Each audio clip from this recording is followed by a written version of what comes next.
Gracias, Vane, gracias. Listo, ahí estoy grabando. Dale, buenísimo. A ver, voy a empezar a compartir.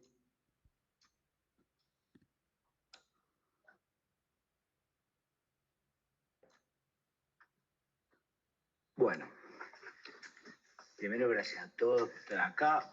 Vamos a dar una... La idea de hoy es hacer algo extendido, cortito.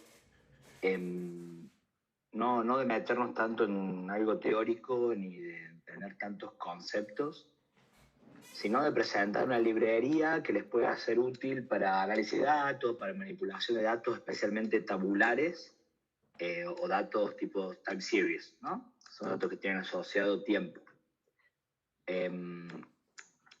Cualquier cosita teórica que no entiendan o que les interese profundizar, bueno, para eso está el training de Machine Learning que les invito a que se sumen y podemos ir indagando. Inclusive si ustedes tienen datos que quieren analizar dentro de sus equipos, de los proyectos en los que están, se acercan, ahí tenemos bueno, después lo podemos compartir con Vane, todos los miércoles hay una serie de horarios que se pueden, están ahí para solicitar un tiempito para analizar cada caso y en qué quieren entrenar y cómo podemos atacar los diferentes proyectos. Por ahora esto va a estar en Python, no hay tanto de programación, pero bueno, sí está como, si no están acostumbrados a leer código, les puede resultar extraño, pero no hay nada de algorítmica básicamente en lo que voy a pasar, salvo el final, pero un ejemplito que lo podemos hacer o no, pero que es más de Machine Learning. La idea un poco de ahora es presentar la librería Pandas, que es una librería que se utiliza para la manipulación de datos y para el análisis de datos de una manera muy simple, especialmente datos tabulares, es decir, todo lo mismo que tienen en Excel, que pueden guardar en CSVs, en SQL, etc. Con esta librería lo podemos manipular y también, como les dije, los datos tipo series de tiempo temporales. Son datos como, no sé, la cantidad de ventas en un año, la cantidad de personas contactadas versus la cantidad de contratados, digamos, en el tiempo, cantidad de personas que van terminando entrenamientos en el tiempo. Bueno, todas esas cosas son datos del tipo series temporales, que esta librería también presenta bondades para poder manipularlos. Esto que está acá, que están viendo, que yo estoy compartiendo, se llama Jupyter Notebook.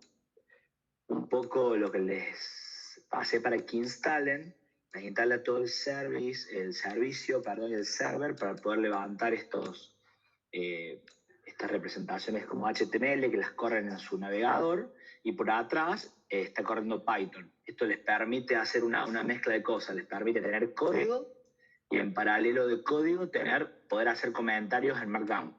Entonces les puede permitir, por ejemplo, quieren hacer un análisis de datos de lo que estén haciendo, estamos hablando de recursos humanos recién, de cantidad de contactados por área para poder tener ese dato, cantidad de casos de éxito, remanencia de los candidatos, retornos. Bueno, yo aparte de poder el código, para que me quede documentado como un proyecto de Data Science, que yo quiero poder reproducir esos resultados, yo los puedo correr el código que me analice esos resultados y a su vez después en Markdown darle toda una explicación, una documentación. Entonces yo después te lo puedo importar en PDF, lo puedo compartir con una página web para que alguien lo corra, lo puedo compartir en otra computadora y la persona que reciba esto no solamente va a tener toda la información, sino que va a tener la forma que esa información fue calculada, lo cual es muy interesante porque te permite también entender, llegó este resultado pero teniendo en cuenta esto. O sea, cómo llegó para poder reproducir ese resultado. Entonces es muy interesante para poder documentar y compartir información, especialmente análisis de datos. Vamos a trabajar con un dataset es un conjunto de datos de canónico, que es se llama Iris Dataset. El Iris es una planta, a ver si tengo acá, vamos a importar. Para poder ejecutar esto, los que están haciendo esto pueden darle play, pararse arriba de la celda y darle play, o tocar Shift Enter. Y lo que va a hacer es ese asterisco hasta que termina de ejecutar todo. Y cuando termina se va a poner un 1 o un numerito, que es el orden. Eso va a decir que ya se ejecutó. En este caso importó todas las librerías que vamos a usar ahora. Si alguien tiene un problema, vayan a ejecutar y me dicen. Esto que está acá es simplemente para mostrar una fotito. El Iris Dataset es un dataset de 150 elementos, 150 entradas, con los datos de, esta es la iris, la flor, estamos viendo, el ancho del pétalo, el largo del pétalo, del sépalo, pero que es el palito el palito que está de florcita, y también el ancho y el largo del pétalo. La idea es que analizando estos datos uno puede clasificar qué tipo de iris es. Hay 3 clases de iris. Iris setosa y no me acuerdo cuáles otros 2. Entonces la idea es que con estos datos y analizando los datos yo puedo decir solamente con las medidas de estos elementos qué tipo de iris es. Es canónico, no tiene mucha utilidad para ahora, pero nos sirve para poder adentrarnos en cómo manejar esta librería. Tienen un par de conceptos que pueden ser útiles para Machine Learning después. Acá les dejo escrito ahí un poco de datos del dataset. Y abajo les dejo también, para los que ya estén adentrando, quieran seguir adentrando, donde pueden bajar otros datasets muy interesantes para practicar o para hacer Machine Learning. Y una introducción en la librería Pandas, que es la que les comenté recién para la manipulación de datos. Y un training de Udemy, un libro que está bastante bueno, que lo pueden conseguir online también, y la documentación de Pandas, por si quieren adentrarse en la librería. Y también, no es más, hay seguimiento los miércoles para poder adentrarnos e ir haciendo ejercicios para utilizarla más. Esta librería, una vez más, la puede usar cualquier persona, no hace falta que sea un programador. Ejecutamos esto, que es para descargar el dataset, lo va a descargar de acá, de los archivos de la universidad. Le digo qué columnas son las que voy a tener y lo cargo con Pandas. Esto PDE es Pandas, así por las dudas, porque no me doy cuenta de que gente no codifica. Entonces, acá está importante la librería Pandas y la renombro como PD. Algo clásico. Entonces, cada vez yo ponga pd.algo, estoy diciendo, bueno, de Pandas ejecuta este método, este comando, por decirlo. En este caso, leo un CSV, que es un tipo de archivo que son los datos separados por comas. Entonces, tengo todos los datos, columnas y datos separados por comas, y le indico cuáles son las columnas. Bueno, ahora vamos a entrar un poco en la exploración de datos. Hay 2 cositas acá. Uno lo puede hacer simplemente porque quiere empezar a sacar información sobre los datos y poder entender mejor el negocio y tomar decisiones informadas de algo que yo, por qué camino quiero optar. O también cuando voy a hacer Machine Learning clásico, especialmente, y Deep Learning muchas veces también, yo lo que hago es una etapa previa, que es la exploración de los datos. ¿Por qué? Porque tengo que entender la distribución de los datos, limpiar los datos, ver la calidad de los datos, que no haya anomalías en los datos, todo esto para que después el algoritmo pueda entender los patrones de los datos de manera correcta. Porque si tengo un dataset que está todo sucio, está todo roto, tiene datos que son anómalos, bueno, va a aprender anomalías, no va a aprender a clasificar la verdadera, no va a poder generalizar después a ejemplos nuevos que uno vea en el mundo real, porque aprendió una distribución que no es la correcta. Entonces, la parte de exploración de datos, básicamente lo que intenta hacer esto es tener una etapa de extracción de los datos, donde vemos, a ver, un vistazo rápido, a ver cuántos elementos hay, cuántos de ellos son nulos, es decir, que no traen ningún valor, qué tipo de datos son los que estoy leyendo, la calidad, es decir, faltan datos, hay outliers, o sea, datos que son anómalos. Por ejemplo, si estoy teniendo edad, de repente hay un registro de 300 años, o altura y hay 4 metros. Es un outlier, un dato que hay que limpiar y hay que entender qué está pasando, por qué sucedió. Después algunas estadísticas descriptivas, como la media, la desviación, para poder entender las características de los datos, del dataset. Y después nos vamos a ayudar todo esto con inspección visual. Todo esto es muy fácil de hacer utilizando esta librería. Si alguien tiene dudas, párenme y charlamos. Si es duda de código, también, duda que sea. No hay ningún problema. Una vez más, con el Run o el Shift Enter, ejecuto esta celda y esto me hace lo siguiente. IrisDF, esto que está acá, es como vimos antes, cuando cargamos, le dijimos, che, lee de un archivo CSV, un archivo separado por comas, y guárdamelo en un data frame. Yo les había comentado que en Pandas yo manipulo 2 tipos de datos, tabulares o time series. Los tabulares los guardo en una estructura que se llama data frame, que viene heredado de Spark. Pero bueno, en data frame. Entonces yo le digo al data frame, dame info. Info lo que me hace automáticamente es desplegarme toda esta información. ¿Qué tipo lo leyó? ¿Qué tipo de dato es? Que es muy importante eso. ¿Cuántos elementos tienes y cuántos son nulos? En este caso no hay ningún nulo. Y después ya me despliega automáticamente algunas estadísticas descriptivas de ese dataset. Como por eso tener un vistazo rápido de cómo son estos datos. Me dice la media, las desviaciones estándar, los cuantiles, el valor máximo y el valor mínimo de cada uno de ellos, ¿no? Yo acá ya puedo tener una visión rápida de la salud de los datos. Bueno, lo mismo acá. Me dice las diferentes clases. Eso ahora está. Que eso sería sample. Acá tengo el describe, me dice la segunda parte que está acá, perdón, ahí no le dije, que es una descripción estadística, estadísticas descriptivas. Y esto que puse acá es un sample, que básicamente lo que hace es darme un muestreo aleatorio de los datos, para pegarle una mirada, a ver cómo lucen estos datos que acabo de leer. Y acá me tira una muestra de 10 valores aleatorios de cada cosa. Por ejemplo, me dice, mira, la iris setosa, este ejemplo que alguien fue y midió y lo metió ahí, tiene 0.1 centímetros de ancho de pétalo, 1.1 centímetros de largo, el pistilo, ¿no? Tiene 3 centímetros, bueno, en largo el 4.3 milímetros este. Siguiente. A partir de esto, la idea es empezar a chequear un poco la salud de los datos. Ya tuvimos una pequeña muestra descriptiva, tenemos la media, pudimos ver qué tipo de datos son los que estamos por leer, tuvimos una visión rápida de los datos, una evaluación, si hay nulos o no. Y a partir de eso empezamos a hacer una evaluación ya de la calidad de estos datos. Para esto, Pandas me da muchísimas cosas. Dos de las cosas que primero me fijo es si hay duplicados, para ver si los limpio o qué hago, porque muchas veces algo que parece un error es interés, hay información ahí. ¿Por qué tengo ese error? ¿Por qué tengo tantos datos duplicados? Porque, por ejemplo, tengo un dataset que busco de un sensor, ¿no? Y de repente ese sensor está roto y me está mandando el mismo dato un montón de veces. Es interesante entender, no puedo confiar tanto en los datos de este sensor, de todo lo que tengo, porque está repitiendo mucho ese valor. Entonces es interesante no tirar por tirar, sino tratar de entender el porqué muchas veces de las cosas que pasan. Y esto implica en todo lo que es análisis de datos. Lo mismo si tengo valores nulos. O sea, valores nulos es que no tengo un valor. Tengo, por ejemplo, datos personales de una persona y de repente no tengo la edad, o no tengo la altura, o el nombre. Bueno, eso es un valor nulo. ¿Qué hago con ese valor?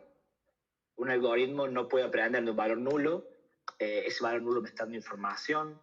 ¿Qué está pasando ahí? Bueno, eso es información que es interesante también. Entonces, como vimos que nos dijo acá no hay valores nulos, pero lo que vamos a hacer ahora es un heat map, que es un mapa de calor, para poder ver la distribución. La idea de esto es un poco ir introduciendo también cositas que se pueden ver para que después puedan jugar. No es necesariamente todo el proceso así, sino que es algo un poco artificial. Lo que vamos a hacer es tratar por clase, es decir, por iris setosa, iris virgínica y iris versicolor, que son los 3 tipos de iris que hay, entender cuántos nulos hay. Y esto plotearlo en un mapa de calor. Eso es lo que hace en este momento. Como vimos, no hay absolutamente ningún tipo de nulo, pero estaría bueno ver qué pasa si tenemos nulo, porque este conjunto de datos es muy perfectito y no tiene ningún valor nulo. Entonces, acá vamos a olvidarnos un poco de este dataset y vamos a hacer una cosa. Lo que yo voy a hacer acá es agregar en el dataset valores nulos de manera aleatoria. Es decir, voy a agarrar todo y voy a ir borrando valores de todas las características que tiene o los diferentes vectores de este dataset, voy a ir borrando valores. Y voy a plotear nuevamente,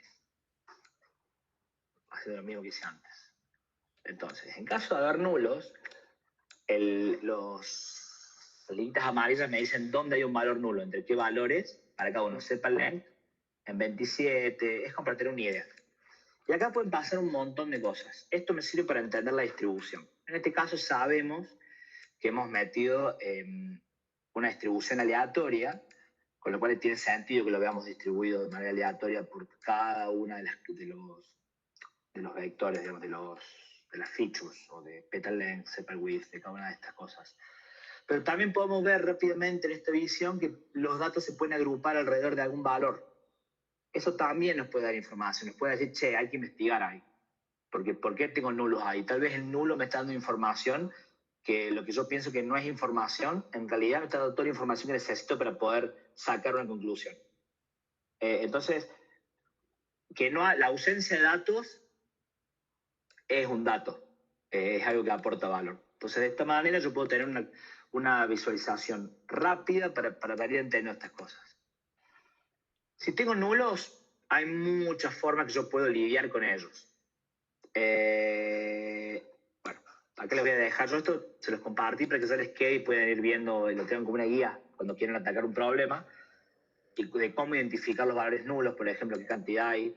Y ahí podemos hacer lo que hicimos recién, es entender si hay algún patrón, si tienen correlación con alguna otra variable, porque eso nos puede dar información. Nos puede dar información. Por ejemplo, en la base de datos de víctimas del Titanic, que es otra base canónica, los valores nulos muchas veces tenían correlación con las personas que iban en la clase más baja, porque no tienen nombre, nada, los tenían como NN. Entonces, eso también habla mucho de los datos. Entonces, ya tengo una información ahí. Tengo muchos valores nulos que tienen correlación con la clase que yo tenía en el barco. Si yo, por ejemplo, digo, che, no quiero perder porque tengo pocos datos, no quiero perder ningún dato, no voy a tirar, porque si yo tiro, no tiro un valor. Tengo que tirar toda esa persona, digamos, que tengo personas, tiene edad, nombre, y no me viene con el nombre, no puedo tirar el nombre, tengo que tirar todo, ese ingreso, ese registro. Entonces digo, che, yo no quiero hacerlo. Lo que yo puedo hacer es, o tiro eso, que es lo que hago acá. Una cosa que yo puedo hacer es decir, mirá, para no este dataset, analiza la distribución, tiene una distribución tipo una campana de Gauss, por decirlo de una manera, una distribución normal. Yo digo, entonces, bueno, tomo la decisión de que lo que voy a hacer es imputar ese valor, es decir, ponerle un valor con la media de todo el resto de las edades. O, por ejemplo, puedo decir, che, mira, no, voy a tomar la media de hombres. Y voy a poner ahí el valor de edad de la media de hombres, si era un hombre, por ejemplo, que faltaba. Y puedo tomar decisiones de cómo imputar esos datos a partir de medias, medianas y algunos descriptivos estadísticos. La otra es ponerla en no y que eso después tratarlo como una variable categórica, que es otra cosa. O usar un algoritmo de Machine Learning para predecir ese valor también. Un algoritmo rápido y fácil para poder predecir ese valor, que sería un problema de regresión en el caso de la edad, por ejemplo.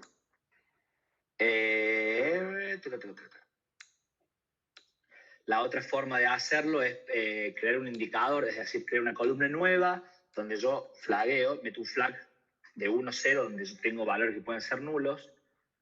Y esto de acá creo que les puedo hacer un lío, pero es para cuando tenemos time series, que yo puedo predecir el valor, teniendo en cuenta el valor siguiente o el anterior. Bueno, lo dejo ahí. Les va a servir si lo quieren usar, ahora puede hacer lío. Esto es interesante. Lo vamos a ver después, porque es cuando, si vamos a hacer Machine Learning, en un proceso de Machine Learning los datos se dividen en entrenamiento, bueno, vamos a poner clásico Cross Validation y Testing, y la cosa es, ¿lo divido antes o después? ¿No?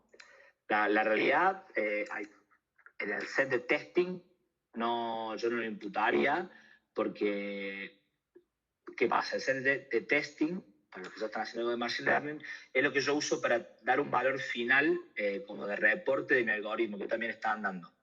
Y en la realidad van a venir claramente valores nulos. Entonces yo tengo que meter valores nulos para ver cómo mi algoritmo los trata. Yo en el entrenamiento voy a hacer algo para procesarlos, que después tengo que aplicar exactamente lo mismo cuando vienen datos nuevos. Entonces ahí dejo algunos datos, si después quieren entrar en Machine Learning. Y bueno, acá también dejo un par de cosas más. Muchas veces uno es un experto en el dominio y puede inferir por expertise qué valor va ahí y qué no puede ser. Se puede poner un rango de valores, puede poner un valor, una clase, etcétera, etcétera. Les dejo algunos ejemplos de código. Como les dije, la idea de esto es que les sirva como guía por si quieren empezar a atacar problemas. Así les dejo unos ejemplos de código. Y continuamos con el ejemplo anterior del iris. Lo que voy a hacer acá es hacer un pair plot. Un pair plot lo que hace es tomar de a dos features, es decir, y compararlos. Por ejemplo, ¿qué pasa si yo dibujo el ancho del sepal con el largo? ¿Cómo se me distribuyen, cómo se me dividen las clases de los tres tipos de iris? ¿No es cierto? Es decir, si yo solamente veo, por ejemplo en esta, el sepal width y el largo del pétalo, digo yo, mirá, viendo estas dos cosas ya puedo identificar iris setosa totalmente. Solamente con esos dos valores, yo pongo no tanto machine learning, analizando los datos, pongo un if mayor a este valor, a 2,5 o a 2 para que generalice. Y yo digo, todo lo que tenga un petal width menor a 2 como algo y esté entre tal y tal, es seguro iris setosa. O sea, tengo un clasificador que es un if, simplemente por analizar los datos.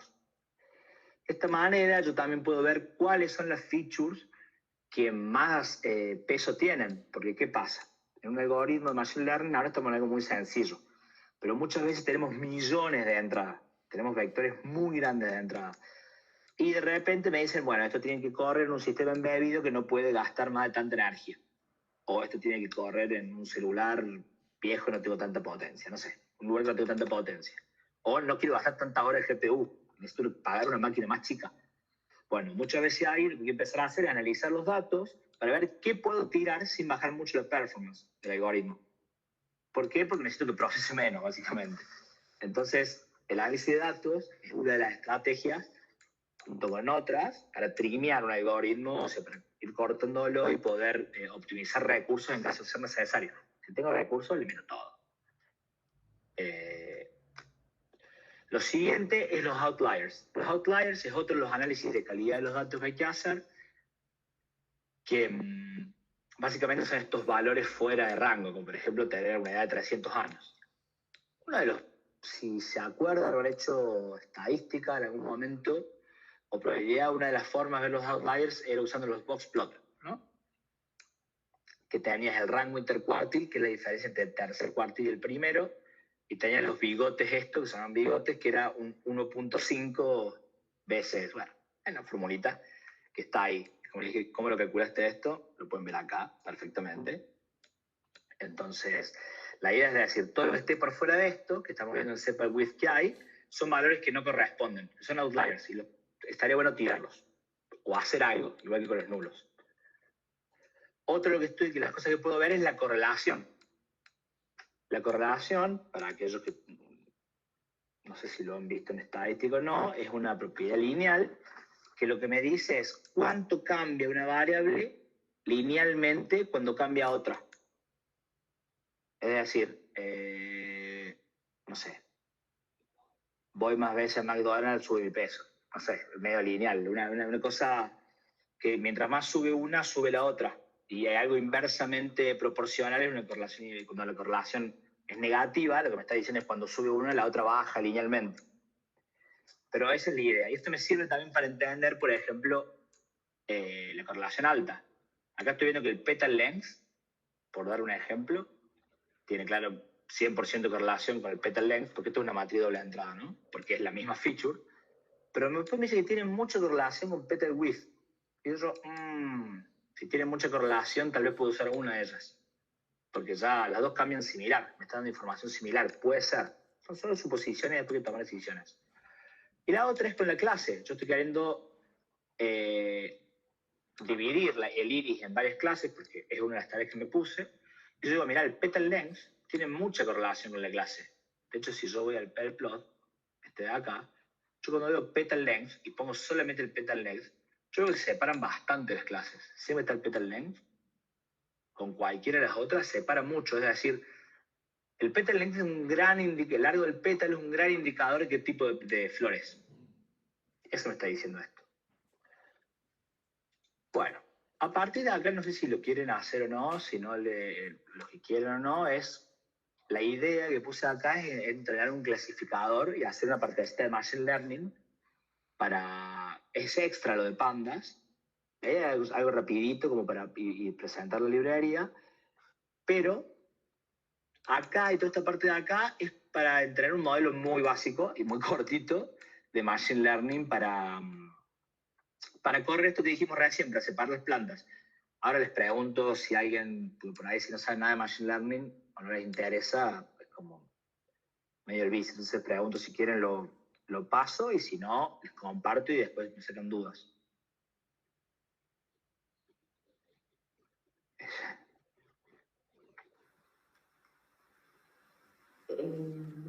Bueno, yo te opino, pero tengo un nivel muy básico en esto, entonces, no sé, yo necesito ponerme a ver todo, tranquila, y analizarlo. Sí, sí, claro. Yo ahora puedo pasarles, esto es como una introducción de ABC, lo que podemos como para tener la herramienta y justamente sentarse a ver, lo que yo les propongo a los que les interese es, nos juntemos un miércoles, el miércoles que viene, yo les comparto los horarios que hay como de consulta y charlemos de qué les interesa profundizar, qué no, y algún caso que quieran ver y lo atacamos juntos. Entonces, de esa manera es la única forma de aprenderlo y lo vamos haciendo pasito a pasito hasta que salga. Eso les ofrezco. Genial, gracias. Bueno, como diga, si quieren, porque esta parte de ahora es sencilla, pero se puede poner un poquito más compleja si lo de anterior les pareció complejo, esto va a ser complejo. Por eso pregunto quién quieren que haga. Si quieren sigo y si no, les comparto esto, ya se los compartí. Y una vez más los invito, nos juntemos el miércoles, todo y volve, y hacemos, repasamos esto de vuelta. O sea, vemos bien un caso. Sí, yo me inclino por eso, no sé el resto qué opina. Pero bueno. Vale, sigámonos. ¿Cómo? Seguimos. Seguimos. Bueno, los que quieran, los que les parece que esto sea complicado, ya está. Y nos juntemos el miércoles, vengan. Así lo revisamos, porque yo estoy seguro que todos tienen un montón de datos para sacar información. Y con esto se pueden armar unas rutinitas en un momento, una única vez, que les levanten todos los datos de Excel, de CSV, de documentos, de todo lado que lo tengan, se los ordenen y ya automáticamente pase por muchas cosas y les saque resultados, predicciones, estimaciones, se lo grafique. Entonces pueden generar reportes precisamente lo que ustedes quieren, hasta predicciones, que se trabaja una vez y ya les queda para siempre y corren 2 minutos. Así que seguramente les va a servir.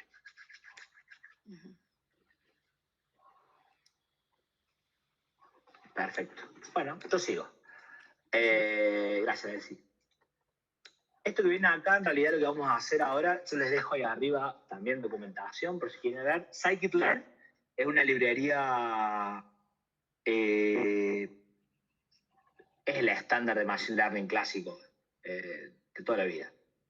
Es un amor, se puede aprender un montón de ahí y está muy pensada para ingeniería y para poner en producción. Tiene buenas abstracciones, está muy bueno. Inclusive para cosas de deep learning, muchas veces uso scikit-learn para encapsular las cosas y poner en un pipeline. Eso lo podemos ver también, quien le interese. La idea de esto es agarrar un random forest. No voy a entrar mucho en un random forest, pero vamos a hacer es un clasificador donde vamos a utilizar un algoritmo, tiene bugging, que son muchos árboles chiquititos. Árboles de decisión chiquititos que se combinan para tomar una decisión, ¿no? O sea, arbolitos muy chiquitos, muy simples, muy tontos, que por sí solos no entienden nada, pero sumados y en conjunto son muy buenos para tomar decisiones. De hecho, cuando yo tengo datos tabulares, no importa las redes neuronales y la AI generativa ni nada, no hay con qué darle a los random forest o a las gradient boosting machines, son lo mismo, digamos, son los conjuntos de árboles es lo más poderoso que hay para eso. Y estoy seguro, siempre traigo esto, que todos tenemos datos tabulares que explotar, entonces ahí hay mucho por ganar y está bueno pegarle una mirada porque todo el mundo está viendo ahora cómo pegarle a ChatGPT y tiene una tonelada de datos tabulares ahí que explotar y que le pueden hacer ganar mucho tiempo, mucha plata, mucho. Y están ahí tirados esos datos. Entonces, mírenlo, porque esto lo va a explotar. y aparte está muy explotado para poder explotarlos nosotros y no tener que depender de un servicio tercero, sino que nosotros podemos deployarlo y armarlo a medida.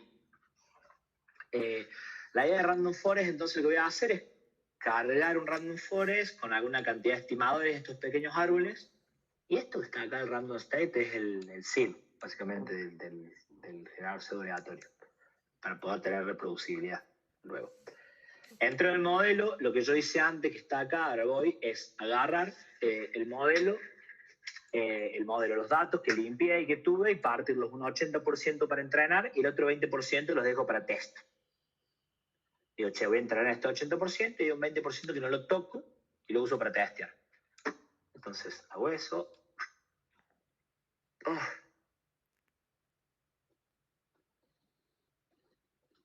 Pero vos.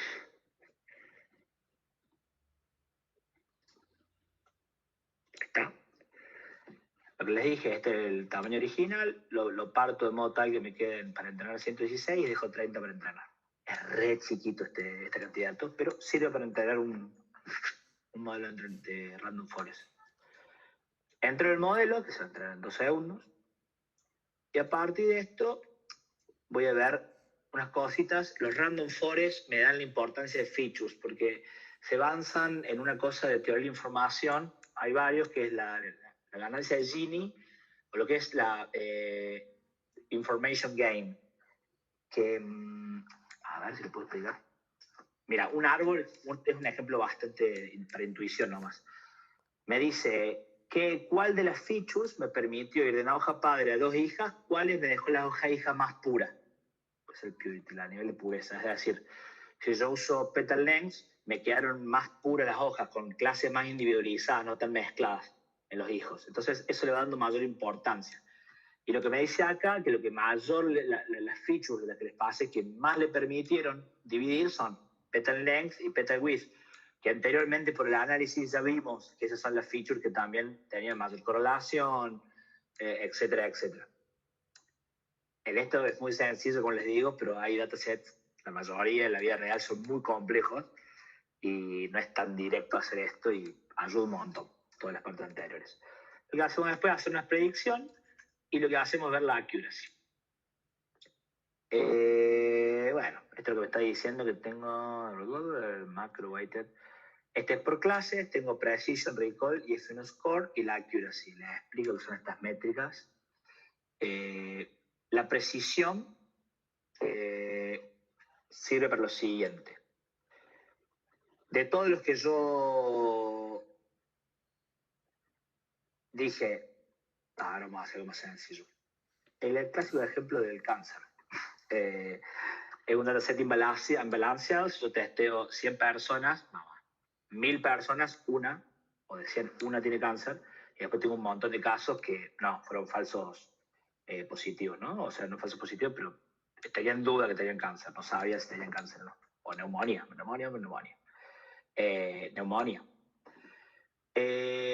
La precisión es de lo que yo dije, sí, vos tenés neumonía, realmente tenés neumonía, ¿no? Tengo precisión cuando yo lo digo. Lo que pasa es que yo puedo hacer un algoritmo que tenga un threshold, un umbral muy bajo, entonces yo a todos les digo, neumonía, tenés neumonía. Y claro, sí o sí le voy a pegar, se voy a tener una alta precisión porque, no miento, voy a tener una precisión bajísima ahí, porque voy a decirle a todo el mundo que tiene neumonía, pero uno nomás tiene neumonía todos. Pero lo que voy a tener ahí es un alto recall. El alto recall significa de toda la población de los que tienen neumonía, ¿cuántos detecto? Si yo a todos les digo que tienen neumonía, seguramente detecto a todos. Lo que pasa es que tiene una precisión bajísima. ¿Me entendés? Pero ¿qué pasa? Si yo tengo la accuracy, la forma que mide la accuracy cuando tengo valores, un dataset imbalanceado, como en ese caso, me va a dar una accuracy alto, porque estoy pegándole. Usted quiere analizar otras métricas como precision, recall, que me están diciendo, che, mirá, está detectando todo, pero tenés un 0.1% de precisión. No puede andar por el mundo diciendo que todo el mundo tiene cáncer. No vas, es terrible. Estás haciendo un gasto enorme en terapias. Entonces, estas métricas nos sirven para ir tirando. Y la F1 score es una media armónica, que es la multiplicación de estas dos métricas dividido la suma. La media armónica es otro concepto. La confusion matrix. Solamente les quiero mostrar esto porque cuando empiecen algún curso de Machine Learning, algo, les van a mostrar mucho, van a mencionar mucho estas cosas. Y esto que está acá es una forma rápida de poder copiar y pegar y tenerlo gráfico y tenerlo rápido. Y no tener que andar pensando, tengo que calcular esto. Bueno, acá ya pueden ver rápido cada cosa que hacen, inclusive hasta un if, que es un decisor válido, un clasificador válido, pueden tener estas métricas. El tema de la cantidad de true y versus los predictos, ¿no? Los predichos, lo que les pifié. Este dije que era de la clase 1, pero en realidad era de 2. Todo esto le está llegando bastante bien. Este dije que era de la 2, pero en realidad era de la 1. Entonces, de esa manera yo pude ir calculando los falsos positivos y calcular las métricas anteriores. Ahora, en este caso no hay forma de mejorar esto porque es muy tonto el dataset, pero una cosa que sucede en Machine Learning, no así en Deep Learning, en Deep Learning esto lo aprende la red sola, es la Feature Engineering, que para mí es algo hermoso, que es empezar a entender los datos y cranear alguna feature, o features son las características de entrada del algoritmo, ¿no? En este caso, en el largo de los pétalos, etc.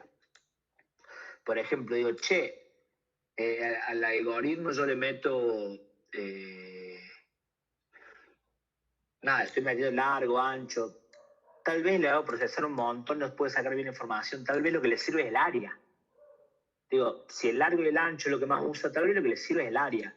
Entonces, en vez de meter el largo y el ancho, le meto el área. Reduzco la cantidad de features al final, en este caso metí todo, pero reduzco la cantidad de features al final y le digo que le sirve más, tiene más información. Yo entendí, preprocesé. Y así puedo generar features muy complejas que yo voy craneando y las preproceso y las meto al algoritmo para que aprenda mejor. Bueno, en este caso se hace eso, hago el mismo proceso que el anterior. Como veo, creé el área, que se crea así básicamente. Uso .log para indexar. Esto se puede poner directamente entre corchetes y eso utiliza un vector booleano. Abajo, al final, les dejé toda una explicación de por qué no está bueno eso.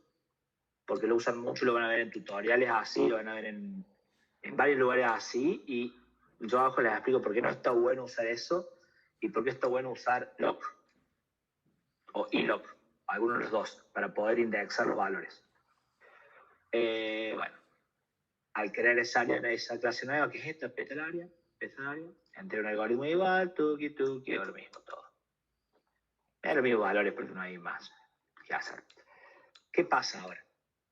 Finalmente hay un concepto que se llama cross-validation. ¿Qué es cross-validation? Después, si están interesados, podemos entrar bien en esto, como les dije, en una charla más privada. Pero la idea de cross-validation es la siguiente. Los algoritmos tienen un montón de hiperparámetros. Es decir, aprenden parámetros, porque son funciones, los parámetros son la cosa que hace que la función tome forma, ¿no? En las cuadráticas, en los polinomiales, tienen parámetros que van tomando diferentes valores y van modificando, es lo que ellos aprenden con el algoritmo. Y los hiperparámetros son parámetros del algoritmo, son perillas, knobs, que yo puedo ir tocando para que el algoritmo aprenda distinto, meterle más estimadores, bajarle umbrales. Por eso siempre me pregunto, ¿es necesario aprender tanto cada algoritmo si después uso una librería? Sí. Vos vas a usar una librería, pero tenés que implementar casi nunca todo el algoritmo cero. Es re complejo. Pero tenés que entender cómo funciona porque tenés que ir a tocar cada pequeño hiperparámetro del algoritmo que te va a cambiar todo. Y son muchas veces. Entonces tenés que entender cómo funciona y los conceptos de un algoritmo. Ahora, la pregunta es, ¿qué hiperparámetros pongo cuando yo tengo que entrar en un algoritmo? Es decir, ¿cómo empiezo? Muchas veces pongo hiperparámetros y el algoritmo no aprende nada. Una de las formas, y no puedo usar el test set, porque el test set es algo que yo no quiero tocar, es algo que está guardado bajo llave, y lo voy a ir a ver solamente para hacer el reporte final. Entonces, la idea de esta parte de acá del cross validation es, bueno, mira, vamos a hacer una cosa. Separo un pedacito de mi set de entrenamiento para ir validando qué va pasando cuando voy tocando los diferentes parámetros. Ese es uno. Hay otra estrategia que se llama K-fold, que es la que uso yo acá, que es, voy a entrenar 5 veces, por ejemplo, porque yo le puse acá un valor de 5, y voy a entrenar 5 veces y voy a hacer lo siguiente. Voy a sacar un quinto, voy a entrenar con estas 4 partes que hay acá y voy a predecir en este quinto. Voy a cambiar un poquito los parámetros y voy a sacar otro quinto aleatorio. Voy a usar los otros 4 para entrenar pedacitos, segmentos de los datos y voy a predecir el siguiente. De esa manera, lo que yo voy a ir haciendo es ir probando una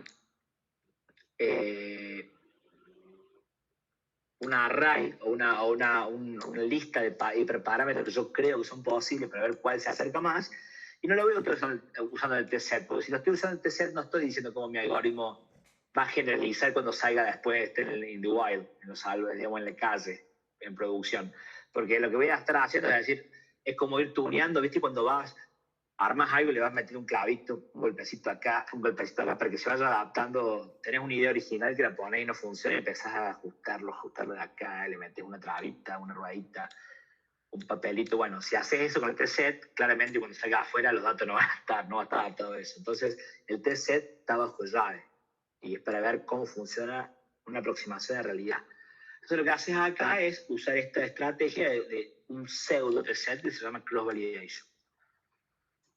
Esta estrategia la van a tener acá, se llama Get Search, que lo que yo hago es, de los estimadores que yo quiero trabajar, pongo una serie de valores, y le digo, meto el algoritmo dentro de este Get Search, de esta red, este mesh de valores, y lo entreno.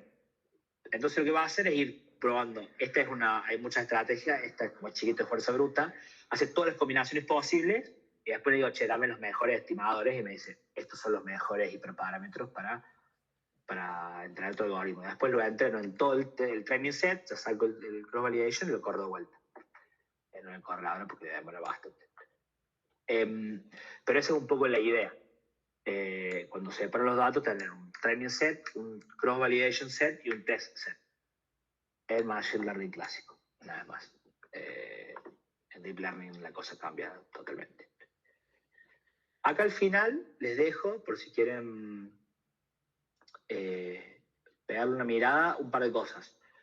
Todo un por qué usar lock y no usar esto así directamente, con vectores booleanos, por qué ir especificando con lock.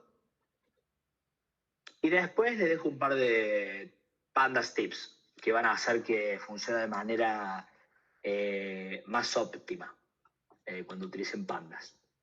Bueno, no tengo mucho más que decirles. Si pueden correr esto y les sirve, hay cursos a cada una de las partes, están cómo bajar este dataset y un montón de datasets muy interesantes, de dónde sacar algoritmos, ejemplos de implementación y ejemplos de cómo implementar cada parte a nivel macro para después poder ir yendo para adentro. Hay muchos tips adentro de esta Jupyter Notebook. Una vez más, soy reiterativo, pero les invito a venir los miércoles y hacemos algo copado, porque hay muchas cosas por hacer. Bueno, eso es todo. Renzo, tal vez podríamos compartir en el grupo de Slack que tenemos en el channel el calendario para que ellos agenden si quieren juntarse el miércoles. Me pasa una maldición. ¿Estamos grabando todavía? Fran, Sí, termina la grabando. grabación. Voy a compartirlo. Ahora mismo. Dale.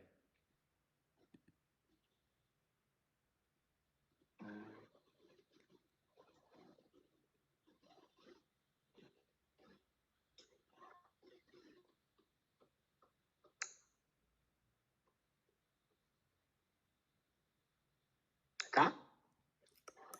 ¿Qué estás compartiendo? Todavía no sé, ¿no? No vemos nada. Ah, no estoy compartiendo nada.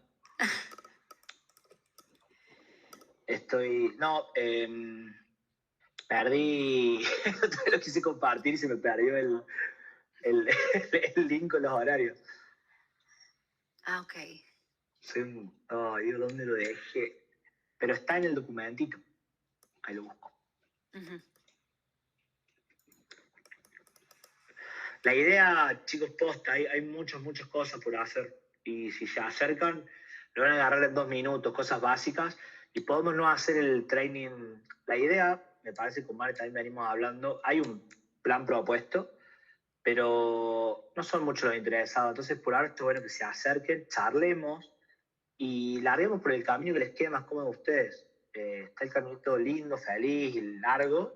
Y si no, che, yo quiero hacer esto. Bueno, mira, esto es Panda, trae tus datos. Y empezamos a laburar y laburamos sobre algo y te comparto recursos para que puedas ir sumando. Y lo vamos haciendo. Hay cosas muy interesantes. De hecho, ahora con el Ale Arce, cuando vuelva, vamos a empezar un proyecto juntos. El Ale terminó el training y vamos a empezar de manija nomás, alguna cosita. Con Deep Learning. ¿Qué? De manija, digo.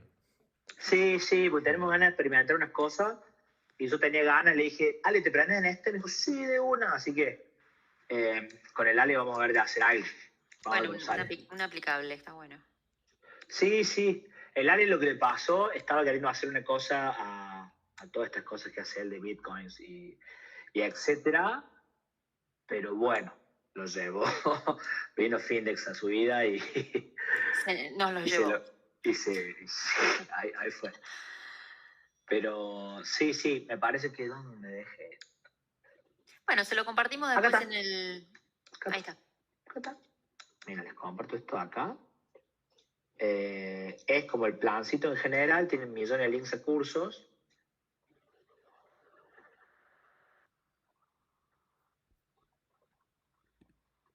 ¿Cómo no? Bueno, me dice los usuarios no tendrán. Esto lo voy a compartir.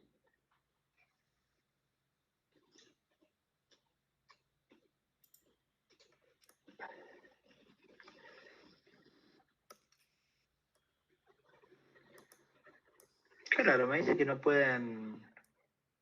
¿No te deja compartir? Dice que hay varios usuarios... Bueno, continúan todos. Que no van a poder. Ustedes creo que pueden, pero hay como otra gente que no se puede sumar. No sé por qué. Pero a ver si lo pueden abrir. Capaz que porque no están con la cuenta de Exo. Puede ser. Uh-huh. Pero a ver si lo pueden abrir. Yo sí lo puedo abrir. Sí. ¿Pudieron? Al final dice reservar un slot de consulta. Y ahí está. Ahí hacen un clic, cuando les pinta hacen tux, se reservan una reunioncita el miércoles que les quede cómodo. Y bueno, hay path para hacer los cursos, el que quiere largar lo que quiere largar. Y algunos links interesantes por otro lado, en un formato no tan amigable, pero está. Y además de eso, no hace falta hacer esto. Nos acercamos y dicen, che, tengo un montón de datos, quiero darle una vuelta rosca. Bueno, vení. El Beto, no sé, estoy interesado en jugar con automatizar algo de frontend. Bueno, vení, vamos a ver qué hacemos. Creo que hay muchas cosas. En Nexo hay datos tabulares dando vuelta por todos lados. Se pueden explotar. Bueno, hay muchas cosas muy interesantes. Ahí mandé... Karen.